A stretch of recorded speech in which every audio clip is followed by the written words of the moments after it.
नमस्कार मित्रों, मेरा नाम विवेक है। इल्मिन क्लासेस के यूट्यूब प्लेटफॉर्म पे आपका बहुत बहुत स्वागत है, अभिनंदन है। हम लोग मानवाधिकार आयोग के बारे में अपनी पिछली कक्षा में पढ़े। मानव अधिकार की उत्पत्ति कहाँ से हुई, उसके संदर्भ में हम लोगों ने विस्तृत बात की। आज की इस दूसरी कक्षा में मानवाधिकार से ही जुड़े हुए विषय पर हम बात करेंगे, लेकिन राष्ट्रीय मानवाधिकार के बारे में हम पढ़ चुके हैं, तो राज्य मानवाधिकार के बारे में आइए बात करते हैं। अगर आप हमारे नए पाठक हैं, नए दर्शक हैं, तो कृपया चैनल से जुड़े और लोगों को भी जोड़ें। अगर कक्षाएं हमारी अच्छी लगती है तो कृपया कमेंट सेक्शन में जाकर अपने कमेंट जरूर दें।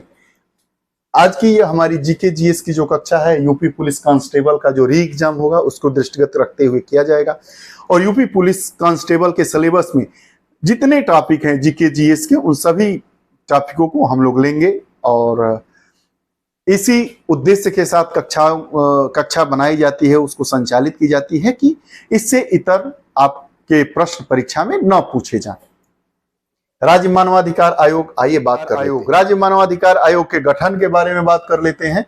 तो राज्य मानवाधिकार आयोग का गठन, कोई राज्य सरकार इस अध्याय के अधीन राज्य आयोग को प्रदत्त शक्तियों का प्रयोग करने के लिए और सौंपे गए कृत्यों का पालन करने के लिए एक निकाय का गठन कर सकेगी, जिसका नाम उस राज्य के नाम पर होगा। जैसे उत्तर प्रदेश मानवाधिकार आयोग, हिमाचल मानवाधिकार, बिहार मानवाधिकार आयोग।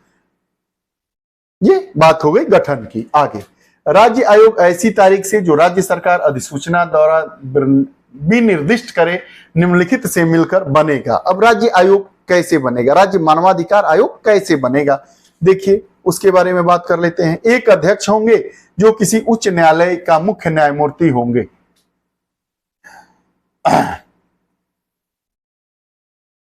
2019 के द्वारा एक अधिनियम आया, मानव अधिकार संरक्षण संशोधन अधिनियम 2019 के द्वारा मुख्य न्यायमूर्ति के स्थान पर मुख्य न्यायमूर्ति या न्यायाधीश प्रतिस्थापित कर दिया गया। इसका मतलब यह हुआ कि अगर राज्य मानवाधिकार आयोग का अध्यक्ष कौन होगा, या तो उस राज्य का मुख्य न्यायमूर्ति होगा या उसके स्थान पर कोई न्यायाधीश हो सकता है। दूसरी बात, एक सदस्य जो किसी उच्च न्यायालय का न्यायाधीश है या रहा है, या राज्य में जिला न्यायालय का न्यायाधीश है या रहा है, जिसे जिला न्यायाधीश के रूप में कम से कम 7 वर्ष का अनुभव है। एक सदस्य ऐसा रहेगा जो उच्च न्यायालय में या तो न्यायाधीश रहा है या जिला जज रहा है, लेकिन जिला जज रहते हुए उसे 7 वर्ष का अनुभव होना चाहिए। एक सदस्य कैसे होंगे, एक सदस्य जो ऐसे व्यक्तियों से नियुक्त किया जाएगा जिन्हें मानव अधिकारों से संबंधित विषयों का ज्ञान या व्यवहारिक अनुभव है। ये तो हो गए सदस्य। एक सचिव होंगे जो राज्य आयोग का मुख्य कार्यपालक अधिकारी होगा। प्रश्न पूछता है कि जो राज्य मानवाधिकार आयोग होता है उसका मुख्य कार्यपालक अधिकारी कौन होता है, तो सचिव होता है। कौन होता है, सचिव होता है। यह प्रश्न पूछा गया है कि जो राज्य मानवाधिकार आयोग होता है उसका मुख्य कार्यपालक अधिकारी कौन होता है, तो राज्य आयोग जो होगा, राज्य मानवाधिकार आयोग होगा, उसका सचिव। आगे, और वह राज्य आयोग की ऐसी शक्तियों का प्रयोग, ऐसे कृत्यों का निर्वहन करेगा जो राज्य आयोग उसे प्रत्यायोजित करे, और मानव अधिकार संरक्षण अधिनियम 2019 द्वारा ऐसी शक्तियों को प्रत्यायोजित करे कि स्थान पर अध्यक्ष के नियंत्रण के अधीन रहते हुए राज्य आयोग की सभी प्रशासनिक और वित्तीय शक्तियों का प्रयोग करे, प्रतिस्थापित कर दिया गया है। जो संशोधन 2019 में हुआ उसके द्वारा थोड़ी थोड़ी चीजों को प्रतिस्थापित किया गया है। राज्य आयोग का मुख्यालय ऐसे स्थान पर होगा जो राज्य सरकार अधिसूचना द्वारा विनिर्दिष्ट करे। ऐसा नहीं है कि मुख्यालय कहीं भी कर दिया जाएगा, राज्य सरकार जो सूचना के द्वारा विनिर्दिष्ट करेगी कि कहाँ मुख्यालय होगा राज्य मानवाधिकार आयोग का, वहीं पर इसका मुख्यालय स्थापित किया जाएगा। 2 या 2 से अधिक राज्य सरकारें राज्य आयोग के अध्यक्ष या सदस्य की सहमति से यथास्थिति ऐसे अध्यक्ष या सदस्य को साथ साथ अन्य राज्य आयोग का सदस्य नियुक्त कर सकेगी, यदि ऐसा अध्यक्ष या सदस्य ऐसी नियुक्ति के लिए सहमति दे।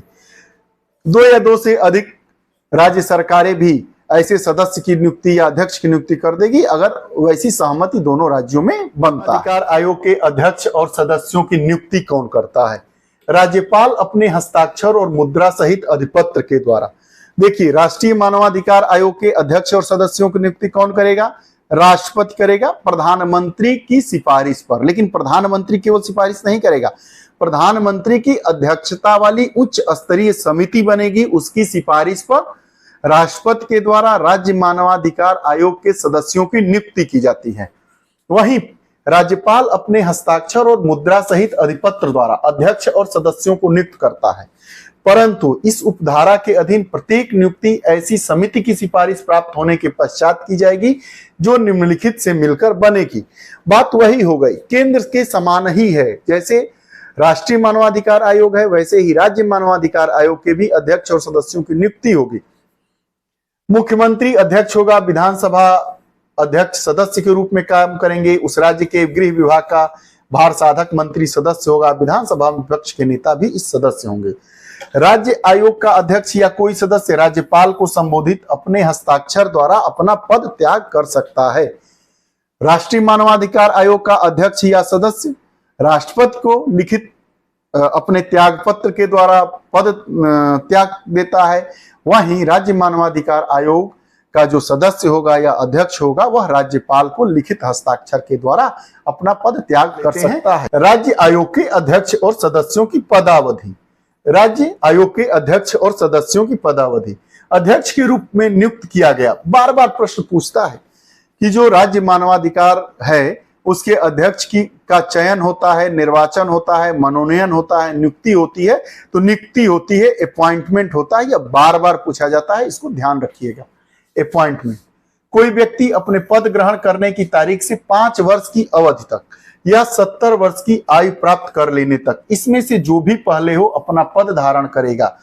लेकिन मानव अधिकार संरक्षण संशोधन अधिनियम 2019 के द्वारा 5 वर्ष के स्थान पर यह 3 वर्ष और पद धारण करेगा के स्थान पर वह पुनः पद के लिए पात्र होगा। बात समझिए, दो इसमें चेंजिंग हो गया है 2019 के संशोधन के द्वारा।